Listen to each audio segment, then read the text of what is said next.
Estimado profesor, estimados compañeros, tengan ustedes muy buenas noches. El día de hoy vamos a responder las preguntas planteadas.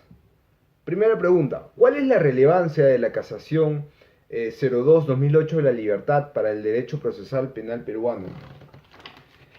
Primero que todo, esta casación establece lo siguiente, que la investigación preparatoria se subdivide en dos etapas. Primero, las diligencias preliminares. Segundo, la investigación preparatoria propiamente dicha, es decir, la investigación preparatoria formalizada. Teniendo claro esto, vamos a entender lo siguiente. La casación, si bien reconoce que el Código Procesal Penal establece en su artículo 334, en su inciso 2, que el plazo de las diligencias preliminares, conforme el artículo 3 en ese tiempo, en ese año, era de 20 días, salvo que se produzca la detención de una persona. No obstante ello, el fiscal podrá fijar un plazo distinto según las características de complejidad y circunstancias de los hechos objeto de investigación. Acá hay un término muy importante que vamos a ver más adelante en otras casaciones, que es complejidad. Acá dice que el fiscal, si bien tiene un plazo de 20 días para poder investigar en las diligencias preliminares, antes de formalizarla, pero él, si es complejo, puede pedir una prórroga. Es decir, que puede tener un poco más de tiempo, pero acá está lo interesante, no establece hasta cuándo.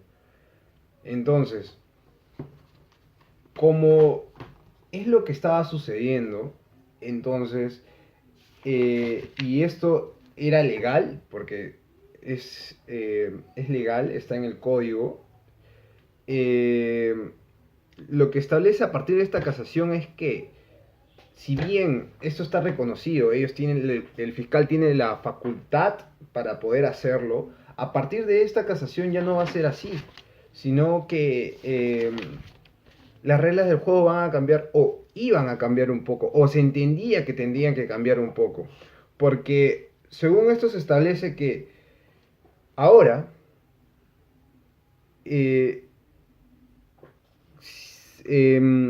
debía de respetarse el derecho al plazo razonable, no podía ser afectado, que deberían respetarse ya que es una garantía fundamental del integrante del debido proceso, y utilizando los principios de razonabilidad y proporcionalidad, se va a dar lo siguiente, que las fases de diligencia preliminares no podría ser mayor que el plazo máximo de la investigación preparatoria regulado en el artículo 342 de la Ley Procesal, que vamos a ver a continuación porque nos va a servir para entender la siguiente casación que vamos a ver adelante. Y dice, el plazo de la investigación preparatoria es de 120 días naturales, solo por causas justificadas dictando la disposición correspondiente. El fiscal podrá prorrogarla por única vez hasta por un máximo de 60 días naturales. Tratándose de investigaciones complejas, el plazo de investigación preparatoria es de 8 meses. Para el caso de investigación de delitos perpetrados por imputados, integrantes de organizaciones criminales, personas vinculadas a ella o que actúan por encargo de las mismas, el plazo de investigación preparatoria es de 36 meses. La prórroga por igual plazo debe concederla el juez de la investigación preparatoria. Entonces acá nos establece tres tipos de plazo, pues no, el simple, el complejo y en caso de crimen organizado. Hasta ahí parecería que todo está claro y controlado. Pero no es así. Pero lo que nos importa en esta casación es eso. Ahora vamos a ver más adelante en la pregunta número 2. ¿Cuál es la relevancia de la casación 144-2012 ANCAS para el derecho procesal penal? Acá viene lo bueno. Acá nos dice lo siguiente. Que si bien según los plazos se establece de que sí, bueno, se tiene que respetar el plazo máximo de las investigaciones preparatorias, hay algo interesante que no establece qué plazo, o sea, te dice el plazo máximo. El plazo máximo puede ser de crimen organizado 36 meses y después pedir otros 36 meses, lo cual, para que no se afecte la garantía fundamental, para que no se afecte el debido proceso, eh, esta casación nos va a decir y nos va a determinar sobre el término complejo, nos va a decir las investigaciones complejas. Acá nos va a establecer lo siguiente: tratándose de investigaciones complejas, el plazo máximo para llevar a cabo las diligencias preliminares es de 8 meses. Lo que acá nos dice y nos establece, ¿no?, qué se debe considerar proceso complejo. Acá nos dice: primero, cuando requiere la actuación de una cantidad significativa de actos de investigación, comprenda la investigación de numerosos delitos, involucre una cantidad importante de imputados o agraviados, investiga delitos perpetrados por imputados integrantes o colaboradores de bandas u organizaciones delictivas, demanda la realización de pericias que comportan la revisión de una nutrida documentación o de complicados análisis técnicos, necesita realizar gestiones de carácter procesal fuera del país o deba revisar la gestión de personas jurídicas o entidades del Estado. ¿Por qué es importante aquí? Porque hay algunas personas que dicen que el crimen organizado está dentro de una investigación compleja, lo cual vamos a ver más adelante que no es así. Pero hasta aquí nos vamos a quedar eso, de que prácticamente indirectamente lo subdivide en complejo y simple. Nada más. Ahora vamos a examinar la pregunta número 3, que nos dice: ¿cuál es el problema del plazo de la etapa de diligencias preliminares en casos de crimen organizado? Justo lo que hemos estado mencionando. Como la primera casación había establecido de que eh, la investigación, las diligencias preliminares no se podían exceder del plazo máximo de la investigación preparatoria, y como en la segunda casación le establece y te dice: a partir de ahora vas a seguir estos pasos para saber si es complejo o simple, pero no te habla, no te menciona lo que quedó vigente en la primera casación, que es crimen organizado, porque en la primera casación lo divide en tres etapas de plazo, ¿no? La simple, la compleja y crimen organizado. Y la segunda resolución establece en simple y complejo, cosa que más adelante se va a saber en unos casos conocidos, que es de la política Keiko Fujimori, y que esto sale a resaltarse, pues, ¿no? Porque el fiscal Domingo Pérez al final sale diciendo de que, como no se menciona en la casación 144/2012 sobre el crimen organizado, y en la primera sí se menciona, entonces, como no tiene dónde guiarse, entonces, o sea, no establece la primera, entonces él tiene que irse a la casación 02 del 2008 de la Libertad, donde ahí se establece que el plazo máximo es de 36 meses, prorrogable 36 meses. Y bueno, es un caso muy aparte, ¿no? Pero es bueno mencionarlo. Segundo, cuarto diría: ¿cuáles son los criterios establecidos por el Tribunal Constitucional para realizar el análisis de la lesión de la garantía de plazo razonable? Esto es muy interesante porque en esta sentencia vamos a encontrar lo siguiente: que el Tribunal Constitucional estableció dos criterios para determinar el plazo racional en la investigación preliminar, que es muy importante: subjetivo y objetivo.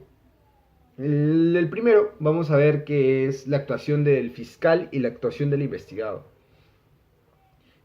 En el segundo, la naturaleza de los hechos objeto de la investigación.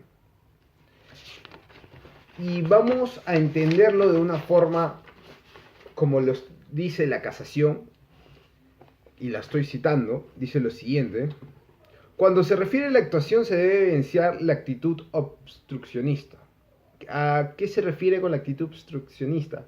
Es decir, que ante la inconcurrencia de injustificadas citaciones, el ocultamiento de información, de pruebas, de mala fe y otras conductas que se pueden realizar, asimismo al fiscal también, ¿no? Se debe considerar si es una actividad prejurisdiccional o una diligencia por parte del fiscal a cargo de la investigación, ¿no? Y el segundo, que es la naturaleza de los hechos objeto de investigación, la cual puede venir determinado no solo por los hechos mismos objeto del esclarecimiento, sino también por el número de investigados, así como la complejidad de las actuaciones que se requieren para investigar los tipos de delito que se imputan al investigado, como por ejemplo los delitos de lesa humanidad, terrorismo, entre otros. Eh,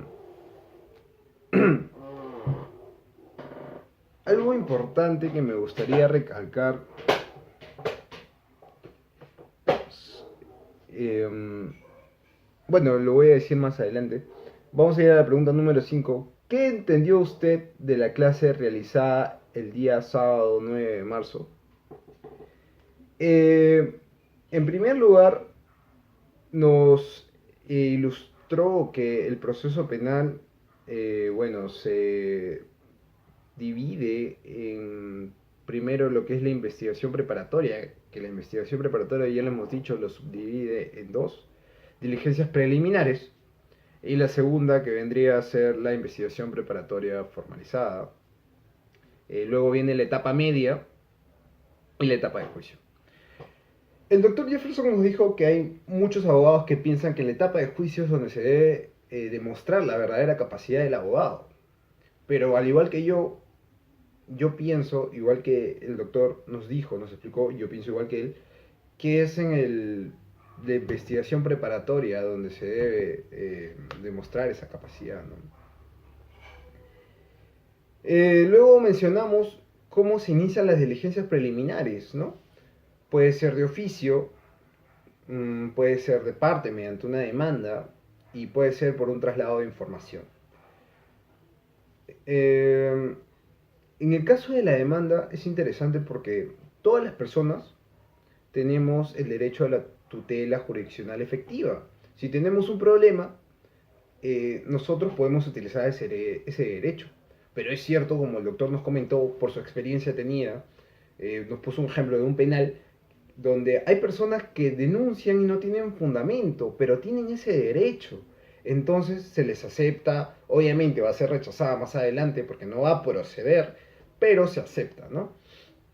Asimismo vamos a ver que los fiscales van a emitir disposiciones, requerimientos, ¿no? Providencias. Luego hablamos de estos casos, de estas casaciones, ¿no? Fueron mencionadas y creo que es muy importante para poder entender nosotros el tema de los plazos, para poder nosotros también haber realizado estas preguntas, porque nos sirvió de guía, ¿no? Y lo que yo ya he mencionado, eh, algo importante que a mí me quedó es porque es lo que en la actualidad está sonando mucho, se está escuchando sobre Keiko Fujimori, ¿no?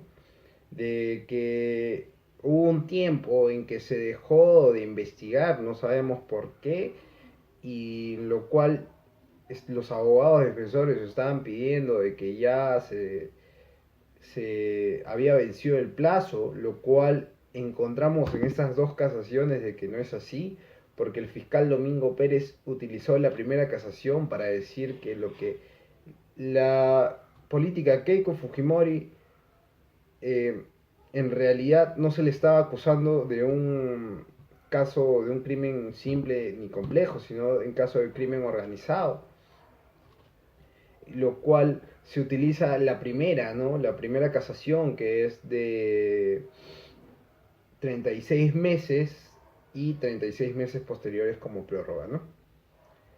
Y bueno, ha sido muy interesante la clase. Yo creo que más adelante vamos a poder reforzar y aclarar los conocimientos previos que hemos tenido, ¿no? En esta primera clase.